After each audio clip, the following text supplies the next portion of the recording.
Let's take a look then at some of the key concepts that we find at the beginning of the Prince, and we'll set up our discussion for when we come back next time. Machiavelli is famous, or the Prince is famous, for introducing us to these two concepts which he sees as being the oppositions that take place to determine political fortune, and introduces us to them right at the beginning of the book. They are there at the beginning of at the end of chapter 1, which is itself only about 10 lines long. He talks about gaining power either through luck or else through ability. Either through luck or favor or else through ability. Does anybody know what concepts are being referred to there? Does anyone remember from their Machiavelli? Virtu is ability. And what does virtu contrast with? What's the opposition to virtu? Fortune, exactly. Fortuna. This is a very interesting opposition, right? Fortuna against virtu. Let's observe at the very beginning. You may know the image of Fortuna. What's the famous image of fortune that you have from the ancient Greek mythology of fortune? A woman, and where is she at? Her spinning wheel, right? Spinning the fortunes of man. So Fortuna is feminized. It is a female symbol. And you'll see that matters in a moment. Virtu, from what word does virtu come from?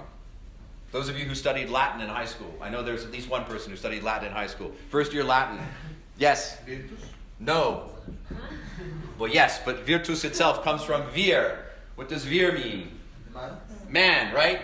As, for example, baron, right? Comes from the Latin vir. So the very idea of virtu is that it is a masculine concept, whereas fortuna is feminized. So we have this opposition, an opposition, as it were, between female and male. Sometimes you'll get lucky like a woman, and other times you'll have ability like a man, right? That's essentially the implicit concept that is hiding inside the Prince, this gendered language. And if you think that I'm making too much of that, let me point your attention to what he says in chapter, I believe it's 25, where he says, how much power fortune has over human affairs and how it should be resisted. In which he talks about that fortune can bring either good things or bad things. You don't know. That's the point about it, right? That fortune. He says, I compare fortune, fortuna, to one of those dangerous rivers that when they become enraged, flood the plains, destroy trees and buildings, move earth from one place and deposit it in another.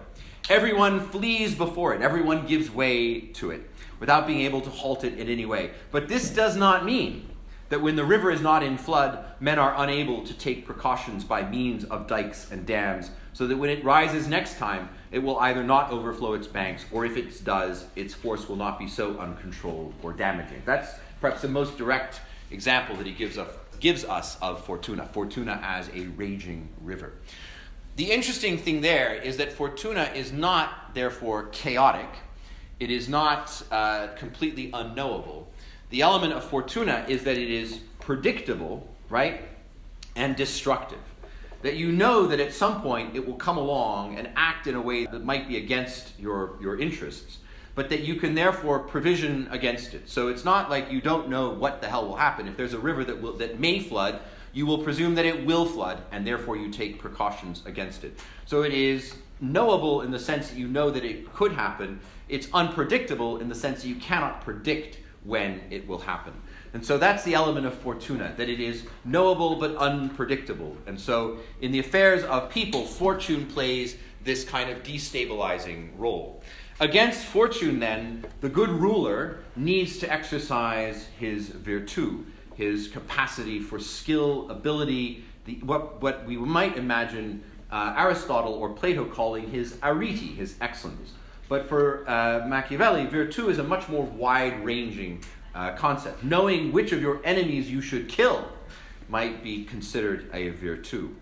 And then he says at the conclusion that our goal is to, in this model of power, to leverage our virtu so that we may master fortune. And if that brings to mind a kind of gender imbalance, that's quite correct, because he concludes the chapter, he says, I conclude then that since circumstances vary and men when acting lack flexibility, they are successful if their methods match the circumstances and unsuccessful if they do not. I certainly think that it is better to be impetuous than cautious, because fortune is a woman, and if you want to control her, it is necessary to beat her. And it is clear that she is more inclined to yield to men who are impetuous than to those who are calculating. Girls like the bad boys. They don't want the safe bet. They want the guy who lives on the edge, a little bit of danger, right? The guy who drives the motorcycle with the tattoo, not the person who's studying accounting, looking to get a safe desk job. That's the guy that the girls want. This is what Machiavelli is telling us, that she is more inclined to yield to men who are impetuous than to those who are calculating. In order for us to keep Fortuna down from time to time, it is necessary to treat her roughly. So this idea, this dynamic that we see of the virtu and fortuna, right? For Machiavelli, this is the kind of larger dynamic in which people are trying to exercise power.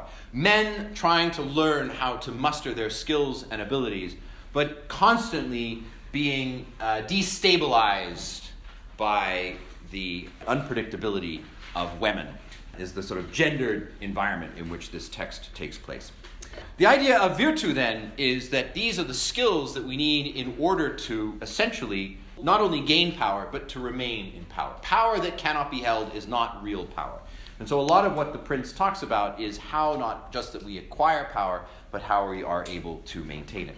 We can see, for example, that he gives examples of what this looks like. He says, for example, in chapter 6, entitled New Principalities Acquired by One's Own Arms and Ability, he says, rulers maintain themselves better if they owe little to luck. In other words, don't trust on fortuna to help you maintain your position. Instead, what you should do is have the shrewdness to imitate those who he calls have been remarkable and outstanding, so that even if you do not succeed in matching their ability, you will at least, as he says, get within sniffing distance of it. In other words, you will be able to understand what the skills of other people have been so that you may match those skills as well. Power doesn't come to you by accident. Power is something that you can attain, that it is under your control if you have the capacity, if you have the understanding of how to wield it and what skills you need in order to get it. In this way, I think there is a parallel with Aristotle. We might say, for example, at page 54, 55, he says in chapter 15, I shall set aside fantasies about rulers then and consider what happens in fact. This reminds me a little bit of what Aristotle tells us in Book 2 of the Politics. He's not interested in utopian political constructs of the kind that Plato constructs for us in the Republic. He wants to ask how political societies actually look like. In other words, we want to ground our observations not in some sort of fantasist utopian vision, but what we actually see around us. And it is a result of this, what we would call pragmatics, that Machiavelli says a ruler who wishes to maintain his power must be prepared to act immorally when this becomes necessary. Because in the real world, we need to understand that immoral action is, from time to time, a pragmatic necessity. So we see that element of Aristotelian pragmatism, right? That what we need to focus on is not some kind of utopian vision of power. We need to understand power as it is exercised pragmatically. This notion that power is, in the Aristotelian sense, an art, that we can practice it, and since we can practice it, we can either do it badly or well. And the way that we practice power well is we concentrate on developing our sense of virtu. I will also note another interesting parallel with Aristotle, which is found in chapter 9, a chapter entitled The Civic Principality. He says, a man who becomes ruler through the help of the nobles will find it harder to maintain his power than one who becomes ruler through the help of the people, because he is surrounded by many men who consider that they are his equals. If you come to power with the help of other powerful people, they will see themselves as your equal, and therefore he cannot give them orders or deal with them as he would wish. They will not listen to his commands. On the other hand, a man who becomes ruler through popular support finds himself standing alone, having around him nobody or very few not disposed to obey him. Now, if you think about it, what is it that Aristotle places at the heart of the state? What is it that allows Aristotle to project his very concept of constitutionalism? It is the question of obedience. You may recall the state which cannot embed within it the capacity for the citizen to obey is for Aristotle a state that cannot attain what he calls a true form of government.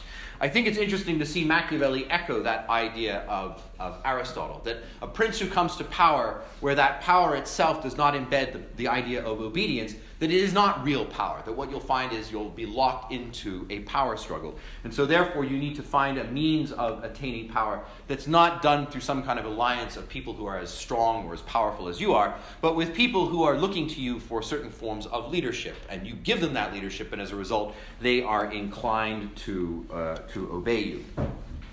And so in this context, this pragmatic context in which we need to think through the mechanics of how power is achieved, we see a couple of instances where he lays forth models that we might wish to emulate. Severus is one of the most famous in the book, but I want to focus on, by way of concluding our discussion today, two. I want to go back to his one brief mention of Savonarola, the crazy Dominican monk who helped fuel the initial Republican ferment in Florentine politics in 1494, because he mentions him at page 21. And he compares the importance of being what he calls an armed prophet as opposed to an unarmed prophet. You should back up your prophecy, you should back up your message where needed with the force of arms. And he cites various people who have done well precisely for this reason.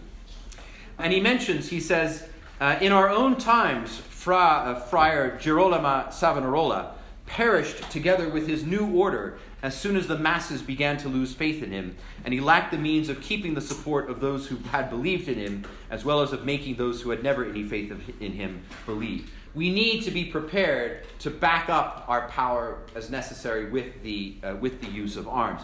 Those who simply trust in the power of their message, if the message itself has no coercive force, that message will, for Machiavelli, typically be insufficient to allow you to hold on to power. And he holds up then Savonarola as an example of this. For 2 years, Savonarola was able to seduce the Florentine political establishment by virtue of his message of a better world, a new coming, a new Christianity, and so on. But when it came to people's disillusionment then with the Savonarolan vision, he was very quickly deposed and executed, precisely because he didn't have anything other than that kind of ecstatic vision for the future. There was no actual coercive mechanism by which he could get people to agree. By contrast, a prince that Machiavelli admires a great deal, and very famously, is Cesare Borgia, who he spends an entire chapter practically extolling. It's chapter 7, New Principalities Acquired Through the Power of Others and Their Favor. And he takes two examples. He takes the example of Francesco Sforza and Cesare Borgia. And I believe there's even a question there's an essay question that's based on this, so I won't go through all of the details, but I want to come to the end of it by way of showing that in Cesare Borgia, if we say that Savonarola is a kind of antitype for a model of power, Cesare Borgia occupies the reverse. He is an archetype of how to attain and how then hold on to power. And he cites 6 elements that Cesare Borgia does that he feels that all rulers need to be able to emulate. Remember, since the point of virtu is to learn from the experiences, what he calls the outstanding or excellent examples of others, when you read the experiences of Cesare Borgia as a ruler yourself, the idea then is you should learn from what he did so that you may be able to emulate it and incorporate it as part of your virtu, as part of the skills that you have.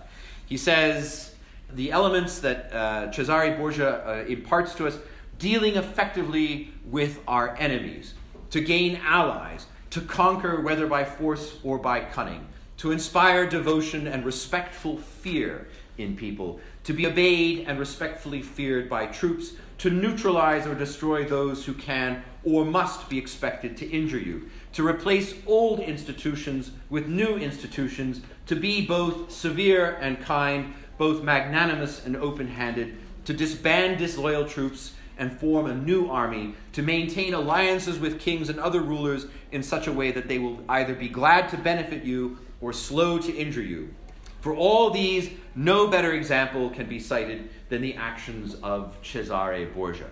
There's a lot to digest in that laundry list of things that we should do: dealing effectively with enemies, finding the right kinds of allies, keeping people afraid of you, tearing down the old, building up the new, and the like. But in that simple little paragraph, what essentially Machiavelli is doing, and then will continue to explore in greater detail and greater substance through the rest of his book, is laying out a blueprint for power, not as it should be, not as it might be, but instead as it is, right? That these are the kinds of skills that you need to develop outside of any kind of moral consideration in order to attain and then to hold on to power. And if they may cause certain kinds of moral misgivings, that doesn't matter, because ultimately, what is the end? What is the goal? The goal is power. And if you must then resort to immoral or less than moral means in order to attain that, that is fine, because those who act morally are unlikely ever to attain power. And so for Machiavelli, that is not a practical way of understanding politics. Question? I know that some writers thought that it was like a satire. Mattingly thought it was a satire, yeah. But when you agree that all of this are applied in the world, like for example, you see like big powers like the US or China, they do apply it, maybe not as drastically or on the cover not to be judged by others, but they still apply like having strong alliances, dealing with the enemy.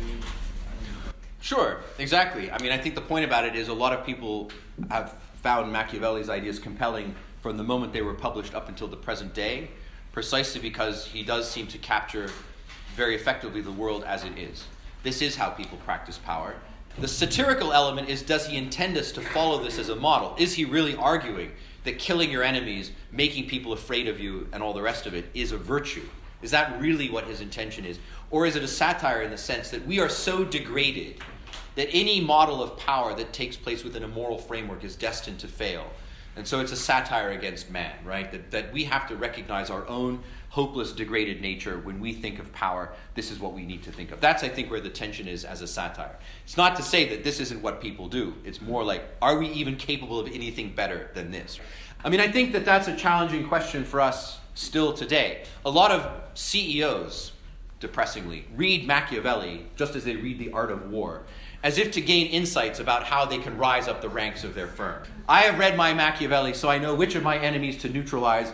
Bob in accounting is being a real pain in the ass, so I planted cocaine on him, and then I told the HR department, and now I've gotten rid of that guy. And the ends justify the means, and I learned all that from Machiavelli. We would ask, is this really the model of power that we would like to aspire to? Are we stuck inside of a kind of Machiavellian paradigm where the only way to succeed is to tap into our very worst nature, and then instead of accepting that we are bad people, to call it virtue, right? And say, well, all I did was I had to beat my woman so that I could rise to the top, and look, and here I am. That kind of Machiavellian image of ourselves. Is that the world we want to live in? I mean, I think if that's what we would say, then we would probably agree with Leo Strauss. In fact, I think any CEO or any business person, let's say, who's reading Machiavelli for insights on how to get ahead in the corporate world, is in fact reading Machiavelli, as Leo Strauss tells it, as a teacher of evil.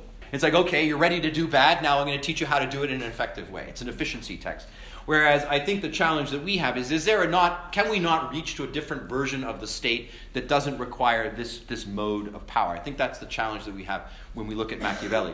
The second point I'll make to your excellent comment is that it also depends on what the ends are. If the ends are power for its own sake, then indeed all of these actions take on a very different color, a different hue, than if there is some greater end.